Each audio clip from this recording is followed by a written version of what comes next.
Para o homem colérico, quando sentires a iminência de um acesso de raiva, tenha em mente que se o enfurecer não é sinal de virilidade. Gentileza e civilidade, por outro lado, são mais humanos e, portanto, mais viris. Um homem de verdade não se entrega à raiva e à insatisfação, e uma pessoa assim tem força, coragem e resistência, ao contrário dos irritados e queixosos. Quanto mais um homem se aproxima de uma mente calma, mais próximo ele está da força. Por que os atletas se xingam? Por que ofendem seus adversários quando os árbitros não estão olhando? Para provocar uma reação. Distrair e irritar os adversários é uma maneira fácil de desestabilizá-los. Tente se lembrar disso quando perceber que está perdendo a cabeça. A raiva não impressiona nem faz de você um durão. É um erro, é fraqueza. Dependendo da situação, ela pode até ser uma armadilha que alguém preparou para você. Fãs e adversários chamavam o boxeador Joe Louis de robô do ringue porque ele era completamente impassível.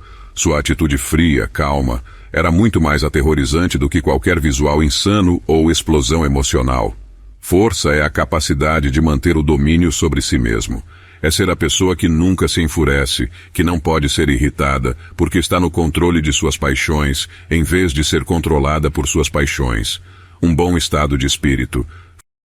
Formula teus pensamentos assim. És uma pessoa idosa, não te deixarás mais ser escravizado por isso, não mais manipulado como um fantoche por todos os impulsos, e vais parar de te queixar de tua sorte atual ou de temer o futuro.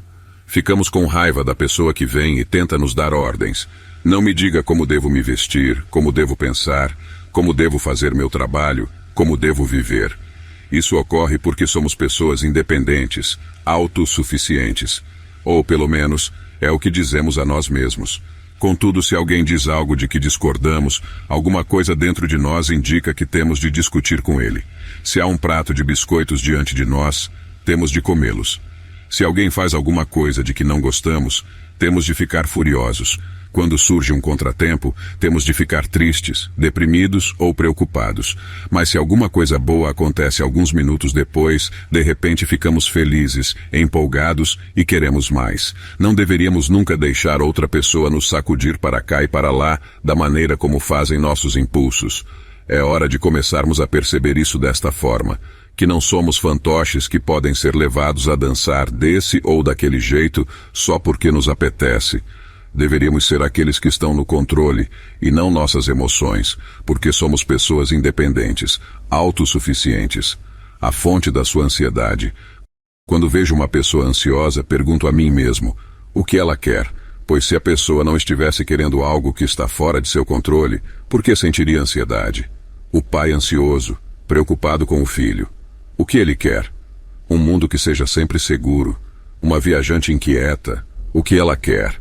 Que o tempo continue firme e o trânsito esteja livre para que ela possa embarcar em seu voo. E um investidor nervoso? Quer que o mercado mude de rumo e um investimento valha a pena. Todas essas situações têm uma coisa em comum. Como diz Epicteto, é querer algo que está fora de nosso controle. Ficar tenso, afobado, andar de um lado para outro nervosamente, esses momentos intensos, dolorosos e ansiosos nos revelam nosso lado mais fútil e servil. Olhar fixamente para o relógio, para o registrador de cotações na bolsa, para a próxima fila do caixa terminada, para o céu. É como se nós todos pertencêssemos a um culto religioso que acredita que os deuses da sorte só nos darão o que queremos, se sacrificarmos nossa paz de espírito. Hoje, quando perceber que está ansioso, pergunte a você mesmo: por que estou com o estômago embrulhado? Sou eu que estou no controle aqui ou é a minha ansiedade? E mais importante, minha ansiedade está me fazendo algum bem? Sobre ser invencível. Então quem é o invencível? É aquele que não pode ser perturbado por nada que esteja fora de sua escolha racional. Você já observou um profissional experiente lidando com a imprensa? Nenhuma pergunta é difícil demais. Nenhum tom é mordaz ou ofensivo demais. Eles se desviam de cada golpe com humor, equilíbrio e paciência. Mesmo quando ofendidos ou provocados, escolhem não se esquivar ou reagir. São capazes de fazer isso não só graças a um treinamento e à sua experiência, mas porque compreendem que os entrevistados tropecem ou fiquem desconcertados. Assim, para se saírem bem em coletivas de imprensa, Bons entrevistados internalizaram a importância de se manterem calmos e sob controle. É pouco provável que você vá enfrentar hoje uma multidão de repórteres inquisitivos bombardeando-o com perguntas insensíveis. Poderia ser útil, porém, ter em mente essa imagem e usá-la como modelo para lidar com qualquer sobrecarga, motivo de estresse ou frustração que lhe sobrevenham. Nossa escolha racional, nossa prohairesis, como os estoicos a chamavam, é uma espécie de invencibilidade que pode ser cultivada. É possível ignorar os ataques hostis e lidar tranquilamente com a pressão ou os problemas. E como em nosso modelo, quando terminamos, podemos apontar de volta para a multidão e dizer: próximo, equilibre seus impulsos. Não sejas impelido de um lado para outro, mas submete todos os impulsos às exigências da justiça e protege tua clara convicção em todos os aspectos. Pense nas pessoas maníacas em sua vida, não as que sofrem de um lamentável transtorno, mas aquelas cuja vida e escolhas estão em desordem. Elas transitam o tempo todo entre altos eufóricos ou baixos massacrantes. O dia é maravilhoso ou horrível. Essas pessoas não são exaustivas. Você não gostaria que elas tivessem simplesmente um filtro, através do qual pudessem experimentar os impulsos bons em vez dos maus? Esse filtro existe. Justiça, razão, filosofia. Se há uma mensagem principal no pensamento estoico é esta: impulsos de todos os tipos chegarão e seu trabalho é controlá-los, como se adestrasse um cão. Ou simplesmente, pense antes de agir. Pergunte: quem está no controle aqui? Quais os princípios estão me guiando? Não procure luta. Não concordo com aqueles que mergulham de cabeça no meio da inundação e que, aceitando uma vida turbulenta, enfrentam diariamente com grande disposição de espírito circunstâncias difíceis. A pessoa sensata suportará isso, mas não por decisão própria. Ela escolherá estar em paz, não em guerra. Tornou-se um clichê citar o discurso de Theodore Roosevelt, o homem na arena, que idolatra aquele cujo rosto está sujo de poeira, suor e sangue, que luta com valentia, comparado com o crítico que fica sentado no canto. Roosevelt fez esse discurso pouco depois de deixar o cargo, no auge de sua popularidade. Em poucos anos, ele iria se opor a um antigo protegido seu numa tentativa de recuperar a Casa Branca, sofrendo uma derrota fragorosa e quase sendo assassinado. Ele também quase morreria durante uma exploração de um rio na Amazônia. Mataria milhares de animais em safaris africanos e tempos depois suplicaria a Woodrow Wilson que permitisse que se alistasse na Primeira Guerra Mundial, apesar de ter 59 anos. Ele iria fazer muitas coisas que agora parecem um tanto desconcertantes. Theodore Roosevelt era de fato um grande homem, mas era também movido por uma compulsão, um vício em trabalho e em manter-se ativo que parecia sem fim. Muitos de nós compartilhamos dessa aflição, ser movidos por algo que não podemos controlar. Temos medo de ficar parados, por isso procuramos luta e ação como uma distração. Escolhemos estar em guerra, em alguns casos literalmente, quando a paz é, na verdade, a mais honrosa e adequada escolha. Sim, o homem na arena é admirável, assim como o soldado, o político, a mulher de negócios e todas as outras ocupações. Mas, e este é um grande mas, somente se estivermos na arena pelas razões corretas. O medo é uma profecia que se autorrealiza. Muitos são prejudicados pelo próprio medo, e muitos podem ter chegado a seu destino enquanto o temiam. Só o paranoide sobrevive, foi uma frase famosa de Andy Grove, ex-CEO da Intel.